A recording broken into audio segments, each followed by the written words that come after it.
الرؤساء المحسوبين على كرة القدم الذين استغلوا هذا الحدث كيفما كان شأنهم وكيفما كان منصبهم وكيفما كانت مسؤوليتهم،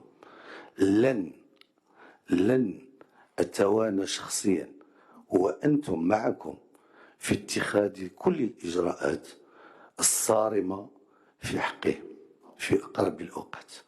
وفي هذا المجال الجامعة الملكية المغربية لكرة القدم توصلت بمختلف التقارير نتاع السلطات المكلفة بالأمر، واليوم أنا عندي مجموعة من التقارير في هذا الشأن. غادي نكون واحد اللجنة إلا كنتم متفقين اللي فيها السادة القضاة نتاعنا اللي كيترأسوا اللجان القانونية، وفي ظرف واحد 10 الأيام غيطلعوا على التقارير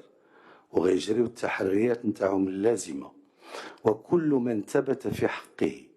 تلاعب بأي شكل من الأشكال في التذاكر نتاع المباريات لن يجد بعد 10 من يناير إن شاء الله مكانا ولا مجالا في كرة القدم،